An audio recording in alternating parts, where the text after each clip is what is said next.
This is the nerdiest line of Utah, but it's my favorite, and it's Levi Kitchen stepping on, stepping off. Not doing anything special besides almost having his front wheel not even touch the top of the tabletop whatsoever. You actually have to slow it down to see. So he's out front, but he lands on top, and he wheelies off. But notice how quickly that front wheel touches the top, and he is off again. That front wheel hits the top of the tabletop for all of a millisecond before it is off the ground again. Basically, right at halfway of the tabletop, he is already in another wheelie. This is freaking spectacular, how fast this motorcycle is and how much he's just hauling freaking ass by landing, small touch, then raw wheelie off yet again. Wow. I talked about how hard this triple before the actual triple was going to be in my track breakdown video before the race. 180-degree corner where I feel like the 250s are going to have a hard time tripling out to hit the next triple just because, again, you're at elevation there in Utah. But we have Deegan coming out of his heat race, and he seat bounces incredibly hard, and he's raising his front wheel because he knows he's going to case it. But watch the confidence as he shifts up, knowing he's going to case this triple, and how much this factory suspension soaks that bike up, and he's able to continue to go through and triple the next actual big supercross jump. So the amount of confidence to be able to shift while you know you're going to case is almost unheard of. These guys have so much fluidity with being one with the motorcycle that they know, hey, I'm going to case this, but the bike is going to soak it up. I can continue to shift up and not panic. That is one way of executing this. And as the day went on and it got rainier, you even saw 450 guys not tripling this jump before the actual Supercross triple. Another way of going about this was the eventual winner, Jet, as we see him just double it, but he's also going to turn it into a manual where he's not landing with his front and rear wheel down at the same time, because that's the typical way that you are supposed to land a motorcycle, regardless if you're flat landing something or if you're actually down signing something. You don't want to be rear wheel first or front wheel first. And in this scenario, he actually lands with his rear wheel first because he is trying to wheelie over the last obstacle in a BMX manual. So notice he lands. You can see he's already accelerating on the gas, and that front wheel is not touching the ground. And as he scrubs and soaks it up with his bike, that is a full-blown BMX move right there. And he's able to do that consistently, lap after lap. If we watch Joe Shimoda, he actually uses my favorite technique of it's almost a wheel tap. Not quite a wheel tap. If James Stewart was still racing, we probably would see him seat bounce and then actually clip the top by a little brop at the top of the rear end and bounce off, not having the front wheel touch the second lip whatsoever. But Joe basically jumps into the face, even though his front wheel is at the tipping point of the actual obstacle. He can then give some power and then turn it into a double, but he does it with soaking it up as much as possible, which is nice.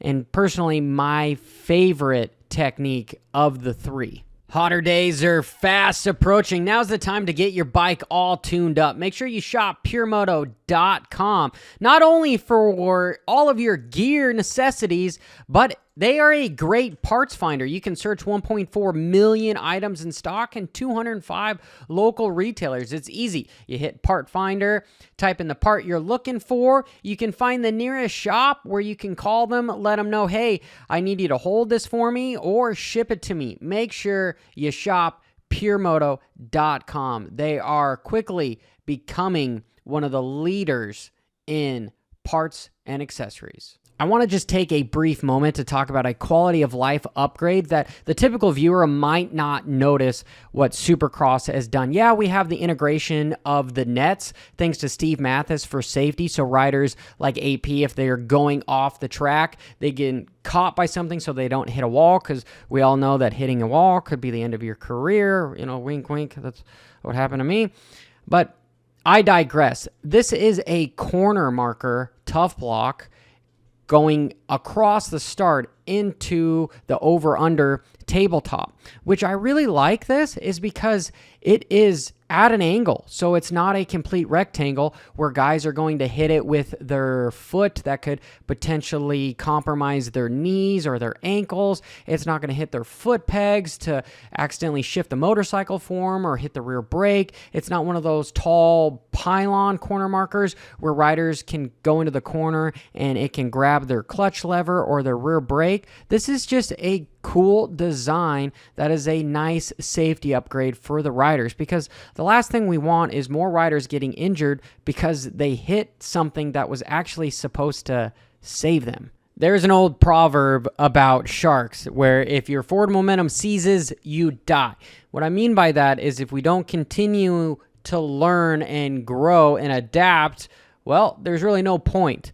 And that's why these videos are so important, and to watch riders that are better than you and try to implement what they do to become better yourself.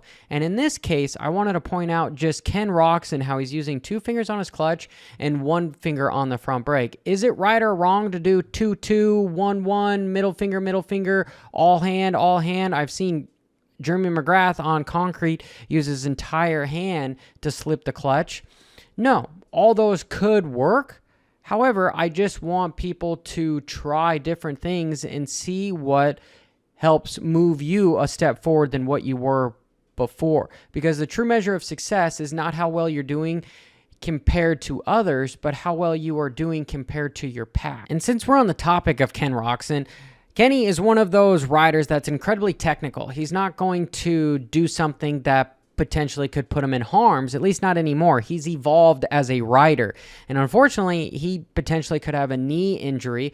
But this, after it rained before his heat race, he was able to still step on top of this section where a lot of riders weren't doing it. And I believe the only rider even in the main event was Justin Hill. And with his knee, you can notice that he makes a mistake. And that leg that potentially popped, actually he put down in one of the ruts. And I know tendons, they usually get stretched and then they get compromised, and from there it's easier to injure them. So I'm not saying that this is what caused potentially what happened in the main event, but I'm guessing it probably didn't help, because a rider's not going to tell you what happens during the heat races or before that, hey, I'm already compromised. So who knows? Am I speculating? Yes, I'm absolutely speculating. But you can see him dab and get stuck in that rut right there. And he still has the gumption and the fortitude to seat bounce and go for the step on. And look at that factory suspension, how it cases it, and it just soaks it up like nothing happened. There's no crazy rebound or anything. But if he was a rider that just slammed on his brakes from there, because suspension does not work if you slam on your brakes. You've got to roll. You've got to let them free to do it. So I do think even with factory suspension, if he was to just slam on his brakes, it could potentially become a much larger issue. And it wasn't. He was able to just continue to move forward. And picking up on subtle differences, watch AP right before the whoop section as he's using an opportunity of where he's slowing down, where he's doing it in one fluid transition of sitting down. He shifts up and sits down. Just a real quick shift up, sit down. I want you to notice that riders, or at least pay attention when you're watching the race, riders do not shift up when they're in the corner. They shift up before, either in the air or the section prior, so that they can roll through and carry their speed, because whoops are all about entry speed to try to stay on top. It's very difficult to accelerate through whoops. You need to have a factory motor in order to do that. But especially for the privateers, is we can learn from these guys. These guys are setting up in the corner beforehand, even the sections beforehand, and AP is a perfect example. He's using a small little roller where you have to slow down so that he can shift up to third or fourth gear and then roll through the corner. And last but not least, you got to give it up to Justin Hill for getting on the podium. And truthfully, this is the coolest line of the night. There was no giant quad or anything that riders were doing that were spectacular. This is more subtle, but it was tacky where it was sticky because it rained. And Hill is on the inside here, and he is just Ken blocking it by drifting that ass end around, and eventually makes the pass on AC and gets Team Tedder and himself on the podium. Way to go. Final round. Regardless of how many riders were injured, he still finished third in the best series in the United States as of right now. But you can notice that his front wheel is not hitting the actual berm. He's not trying to slide in and lose all traction. He's still weighting the outside peg, and you can tell his ass end is on top of the motorcycle. So if that bike does try to give way, he can lift it up by moving his arms up and transitioning his ass back to center. But he's just then accelerating and having that rear end just catch that little rut. It's just cool to watch. Anyway, this is Johnny Hopper. Till next time, make sure you hit subscribe, you hit that notification bell, because a lot of you are doing. I've looked at the analytics. It is up. My numbers are up. I appreciate every single one of you. Thanks for joining the Hopper posse. That probably won't stick. We'll just continue to bra da da da da whoa.